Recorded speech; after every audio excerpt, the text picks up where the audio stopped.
I love the opera. I love going to the opera. I love especially the final act, whether it's a tragedy, usually a tragedy, or a comedy. The assembled cast, the chorus, uh, someone's dying. Usually they take an eternity to die, and that gives everybody an opportunity to sing, to lament. Uh, Perhaps it's a comedy, perhaps it's a reconciliation. But there's something about the final act of an opera and all its drama and all the characters that is just wonderful. Now, I am by no means a musician, let alone a singer. I'm a frustrated baritone. But there's something about the energy and the drama of the opera. In a moment, I'm going to use the trope or the metaphor of the opera to interpret the Feast of Pentecost. Today is the Feast of Pentecost. In many Christian churches is being celebrated, and I'm going to explore it. And the reason I'm exploring it is I think by interpreting that story in that way, it gives us permission to see all sorts of creative possibilities. But first I want to put it in context. I want to put it in context of the West, of Europe, United States, Canada, Australia, New Zealand. In the West, the church is on decline. And it's no one's fault. Lots of changes. If there is an issue of fault, it's been the refusal to recognise that there have been changes, and perhaps the refusal to reflect critically upon our own history. One of the failings of the church, particularly since the 2nd and 3rd centuries, is that we have become societies of control. The church itself has often valued obedience more than faithfulness.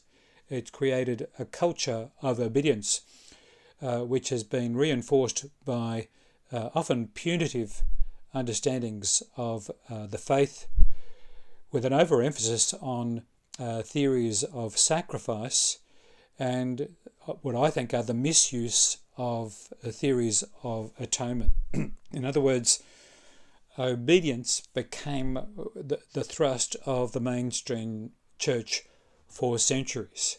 And so what we often thought was good practice was maintaining control. Now, of course, this issue of control can be extended to our own society. In the West, we have superficial freedom, but often our choices, the options, the way of seeing ourselves, the way of seeing of others has already been laid down. It's predetermined, and we often have to unlearn things. So I'm not heading towards some advocacy of anarchy, but instead what I want to contend is at the heart of the Christian faith is a movement of the Spirit that generates diversity, that generates creativity, which is about a celebration of human bodies, of human sexuality, of diversity and wonder and relationship. And I think that the Pentecost feast ushers that kind of church, a new church for the 21st and the 22nd century that addresses issues of control, of surveillance, of discipline by pulling the mat from underneath them. Now, let's then continue this exploration and let's look at the story of Pentecost. Pentecost, the opera. Now, the story, if you're not familiar with the story of Pentecost, it's in the 2nd chapter of the Gospel of Luke. It was written around towards the end of the 1st century, and it is an imaginative piece of writing. The Pentecost account is not history, but theology, and it is brilliant theology. Now, the story is basically sometime after the death and resurrection of Jesus, there is a group of followers who are gathered, and this gathering is taking place on the Feast of Pentecost, which was a harvest Thanksgiving feast. It became associated with a celebration of Moses giving the law on Mount Sinai. And so here we have this gathering of disciples in Jerusalem, and there's a certain kind of chaos It is not a cohesive group. And then within this gathering, there is this remarkable movement of the Spirit. Now, historically, the story has been interpreted as a way of saying, well, here is the definitive origin of the church, as though it was an historical event and that there was a line that could be traced back to it. And because in the story, through the movement of the Spirit, there is the gift of understanding and unity, the story of Pentecost has often been used to underwrite this notion that we're all in one, we are all expected to comply, we are all expected to be obedient. We have this single monochrome origin. But what if we read the story of Pentecost not as a simple historical account of an origin, but as a drama, as an opera, an opera of great drama where the cast is assembled. Jesus, the great hero of the faith, has gone. He would probably have been a tenor, able to hit the high C's. But now we've got a motley crew, and this final act of the opera begins with people babbling. There is diversity but not unity. And then there is this movement of the Spirit, that deep element that is in all human beings that makes us one, that makes us fully human.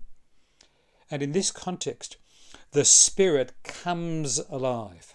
It's like the ministry, the intent, the aspirations that were found in the ministry of Jesus have come to life in this group. And now this group, which represents all persuasions, finds a deep level of understanding that there is a unity here, but not a sameness. There is diversity and things that make the group one, but not monochrome. And then, of course, the very ending of the story is Peter, the apostle, probably a baritone or a bass, comes in and begins to interpret for the chorus the significance of what has taken place. And you can imagine Peter singing away, espousing some important theological insights, connecting with the ministry of Jesus, pointing to the future with the chorus, now singing in harmony together because of the movement of the Spirit. The key elements of this are the movement of the Spirit and the diversity that emerges, which allows for differentiation, and the energy in this is energy that comes alive in human beings, in human bodies, in human communities. So with this image of Pentecost, the opera, in mind, let's now return to the 21st century, or in particular I want to go back a little further than that. I want us to appreciate this significance of control, and I want to refer to the French philosopher's Michel Foucault, his book The History of Sexuality, volume number 1. It's a brilliant book, worth reading time and time again. And in particular, it's his use of the term sexuality is really interesting, because he sees sexuality as a kind of mesh or grid that is superimposed on society. And with this grid, diverse people, diverse communities are sorted out, and they find their positions.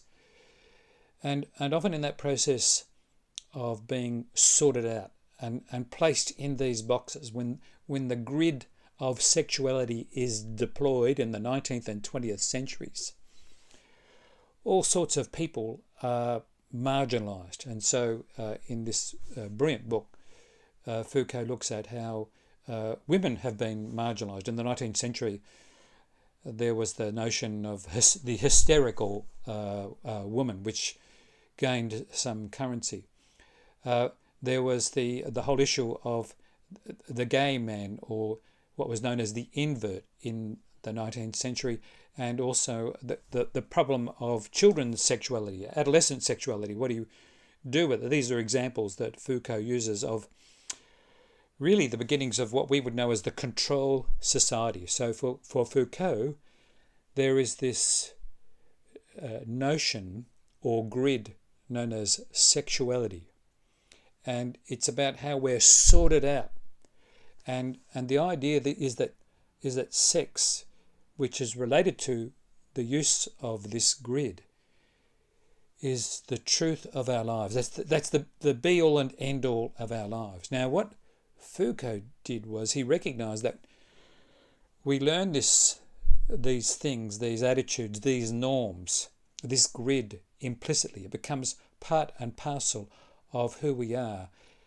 And instead of there being a wonderful diversity in the human community and diverse communities, we learn to grow up and to see ourselves in these boxes, and often at great expense. That in many cases, having grown up with these preconceived ideas, it has led to much heartache and depression and anxiety because we don't really fit the grid. So when I talk about control societies, I'm not simply just talking about the strongman politics of the 21st century, but it's often the social mores and the social norms that we've grown up with that place us in this box or these boxes that kill the spirit. So let's now return to Pentecost, the opera. Here we have a diverse community, all shapes and sizes. And then there's a movement of the Spirit. And through this movement of the Spirit, now that these people, these individuals, now that this community has become animated, there is a new sense of unity. People understand, they get each other in their differences. They appreciate the diversity. It is cause for celebration. So instead of saying that the origins of church is singular and monochrome, diversity, energy, spirit and heart lie at the very beginning of the church. And bodies, communities are animated by this spirit. On this basis then, the norm is diversity. New churches, and there's a need for that, which can include the reformation of existing churches and the birth of new churches, can be built on the basis of this celebration and this movement of the Spirit, which honours the human body in all its diversity, which celebrates human pleasures, which sees human pleasures as a gift from God, where it's not so much important that we have strict rules to guide our pleasures, but if there's a celebration of my body and your body, if there's a deep respect for myself and yourself, then those pleasures will blossom freely. And out of this kind of ferment, this diversity, new notions of what it means to live as a faithful Christian community will emerge. Now, none of this is neat, but I think faith and faith communities at their best are not neat. They are communities, they are bodies of individuals, they are people who celebrate each other's bodies and lives and diversity that come to life in the Spirit. In other words, the church is not a monochrome institution, but a diverse range of bodies, of communities, which fosters life, which fosters growth, which fosters new possibilities. In the name of God, Creator, Redeemer and Sustainer. Amen.